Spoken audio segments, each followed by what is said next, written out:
Test. Okay. All right, we can go right away this time. Good morning, everyone. Welcome back to Turbo Tuesdays. I'm your host, Sean Urban, here to deliver you the final report from year 75 of this season of NASCAR. This past weekend, we crowned three champions: Ben Rhodes in the Truck Series, Cole Custer in the Xfinity Series, and Ryan Blaney in the Cup Series. We started off this weekend with the Truck Series, in which over 25% of the race ran under caution due to driver errors and high collisions, particularly beef between Corey Heim and Carson Hocevar. Hocevar will move up to the Cup Series next year. Got into a mid-race scuffle with Heim after trying to get past him and bumping him for the lead. Heim ultimately ended up in the wall, ending his championship host, and Heim decided to retaliate and spread cautions, and after the wreckfest between Hocevar and Heim, it set the standard for what championship weekend should not be. And following a battle between Enfinger and Rhodes, following with Rhodes and Derek Kraus banging on the final few laps, and Rhodes managing to keep ahead of Enfinger. Rhodes leapt ahead and once again secured the championship for the second time in his career. And we move on to Saturday with the Xfinity race as well. It was mostly a mild race, a lot of comers and goers, as some would usually say, but when it came down to a battle, it became a three-wide battle between Justin Allgaier, Cole Custer, and John Hunter Nemechek. And Cole Custer, the man who came in and runner-up during his final who for what would have been his final season in the Xfinity Series in 2019, the one who was Rookie of the Year, who got the last lap pass for the win at Kentucky during the pandemic,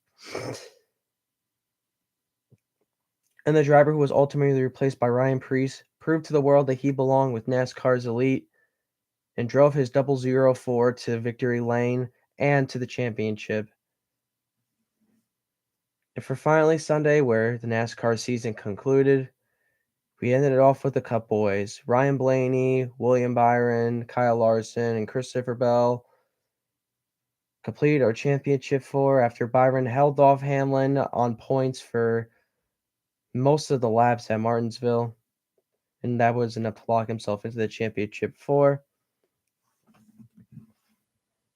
The race was really good, and for the first time since for the first time since 2013 during the playoff era, a driver had won the driver that was leading the championship had won the race, but you didn't need to win the race. You just had to finish ahead of the other three guys that you were fighting with. And so for the first time in that race, before I get to that, I'm gonna give the recap. So same thing, a lot of comers and goers, but what changed this year was that the driver who won the championship didn't win the race. Ross Chastain, who had held off all the championship four drivers today, particularly a frustrated Ryan Blaney, who was trying desperately to get by Chastain, even making contact with him in the final third of the race, just held off Truex, Blaney, like he had done this year. There was a battle between Truex and Chastain at Martinsville. Chastain held off Truex to win. Phoenix is a similar track suited to Nashville, not Martinsville, Nashville, I'm sorry. But yeah, Byron would lead early, and me being the Byron fan, I was reeling for him. This was the track he wanted this year, but Byron came so close, but couldn't capitalize on the final laps. Christopher Bell's brakes exploded, ending his day early in his championship host. Larson would try to hunt down Blaney and find the final few laps in a battle in which Larson would lead, but Blaney would steal it from him. And Ryan Blaney, the third generation driver, who even had, I think, an uncle that played for the LA Lakers. I believe it was the 1986 or the 1989 draft that his uncle was in. But a third generation racer. His father, Dave Blaney, raced cars. I don't know his grandfather's name, but he was a NASCAR modified or Legends champion. I'm not sure about that, but I know that his grandfather was a NASCAR champion to a degree, but it was Grandpa Blaney, Dave Blaney, and now Ryan Blaney. But Blaney capped it all off with a championship, cementing the Blaney family into NASCAR history. A lot of emotions came of that day.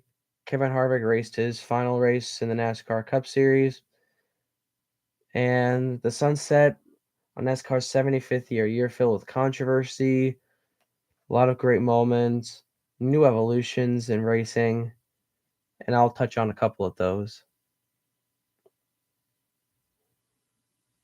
So, right off the bat, we obviously got the Daytona 500, the Super Bowl that many consider of NASCAR. Ricky Stenhouse Jr. won the race, the known Super Speedway master, finally immortalized himself in NASCAR history, becoming a Daytona 500 winner. And besides the winner, there were records broken too for the most expensive NASCAR penalties given out to date. Hendrick Motorsports was fined about $100,000 and docked 100 driver's points and 10 owner points following penalties relating to the louvers on the hood of the car during pre-race inspection at Phoenix. Those were found to be illegal and gave them an edge in the competition, so they were promptly penalized for that. However, weeks later, they would appeal their penalty and they would resume their playoff hopes. And Hedrick just couldn't catch an even bigger break this year with Chase Elliott being injured. Not even before the third race in Las Vegas, where Josh Berry would have to fill in, but the woes for Chase Elliott would continue following a retaliatory strike at Hamlin during Charlotte, wrecking him on the front stretch into a head-on collision about 150 miles an hour into the wall. Elliott would be suspended for one race and would have Corey LaJoie fill in for him. Corey being a really underrated and hype driver by most people, had that hype quickly dashed when he performed in the Hendrick car, and even had someone who had one wrecked early, but number two had wheeled the same car that Corey was in all year long, that was in C tier or D tier equipment at best, way up front, even breaching the top 10 at one point. And Hosefar would be on a lot of people's radars this season, even scoring top 10 finishes at tracks such as Bristol, and eventually Spire recognized the potential in him. And with that, he was signed for the number 77 car, racing alongside Corey LaJoie next year.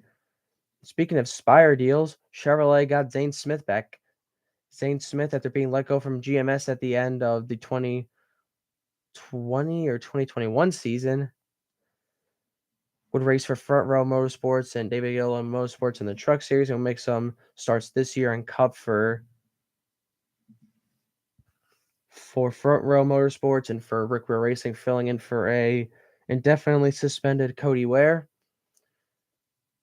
And besides driver substitutions, we had Josh Berry, who had filled in for Elliott for 6 races, wheeling it to the front for and even contending for the win. It would have been the first time since Jamie McMurray that a driver who was subbing for someone, Jamie McMurray was subbing for Sterling Marlin back in 2003 or 4.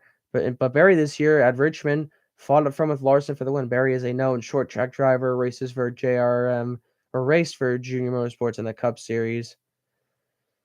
But this year, Stewart Haas Racing nabbed Josh Berry and decided we want this guy to be the next generation. He's a little bit on the older side, but I think he'll do just all right in his rookie year. And speaking of more driver substitutions, we got Shane Van Gisbergen coming back, the man who had dominated the Chicago street race, the very first street race that NASCAR has run in the Cup Series. The New Zealander, the Kiwi who raced in Australian supercars, dominated the race, dominated practice, qualified in third, fought with Justin Haley and Chase Elliott for the win on the street course, won in his very first race, one of only 7 to do so, and cemented himself in NASCAR legacy as one of the only drivers to win on debut in Cup. He would race about 2 more races.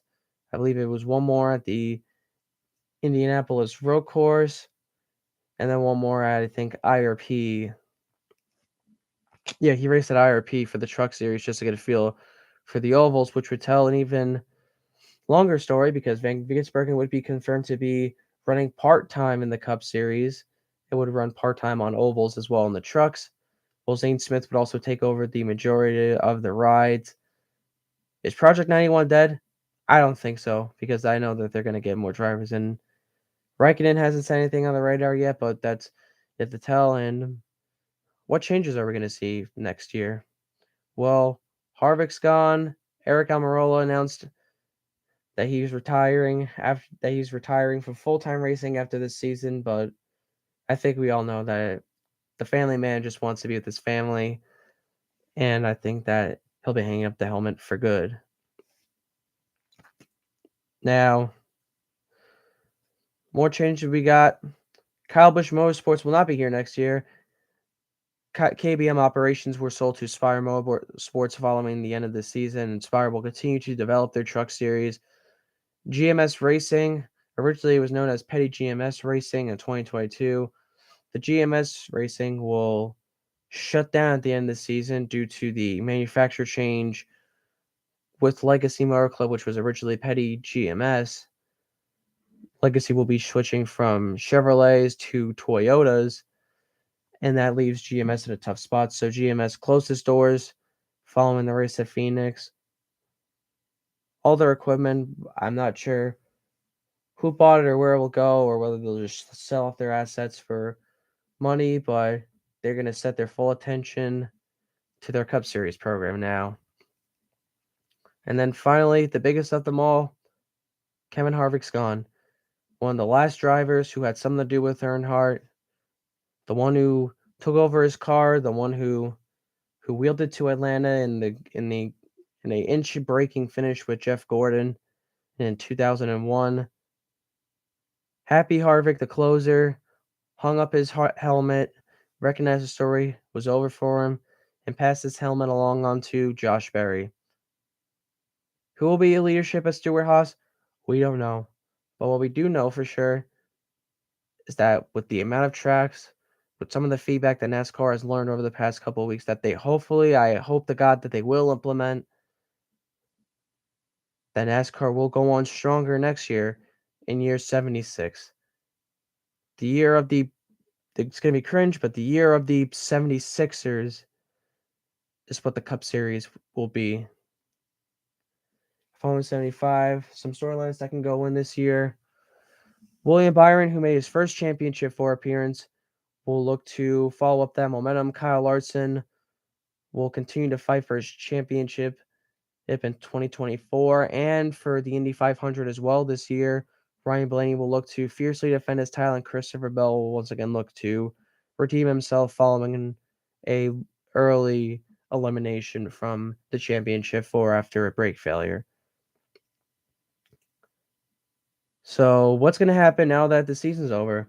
There's always going to be more drama. There's always going to be driver changes. We're still waiting on who will fill in for Almirola, as now half of their drivers at Stewart-Haas are not just going to be youngins, but half are either going to be waiting to get in or are going to be just waiting or sidelined even as we wait to get word on who will fill in for the 10. Could it be Custer? Could it be Herbst? Could it be Harrison Burton even? Maybe even McDowell to some stretch. We don't know, but we're waiting to see. And the interviews, a lot of my peers, whether it be rugby or some of my peers that live with me, have asked if they could be on the show. And yes, they absolutely can be on the show. If anybody wants to be on the show, you can always reach out to WIUR and they will give you my contact information and we could set something up and go from there. But I'll be starting interviews pretty soon with some guys on my team that want to know more about the sport or want to come on and talk about NASCAR with me. And so that's all I got for today. So as the season concludes, as the semester winds down, thank you for watching, and I will see you all next week. Take care.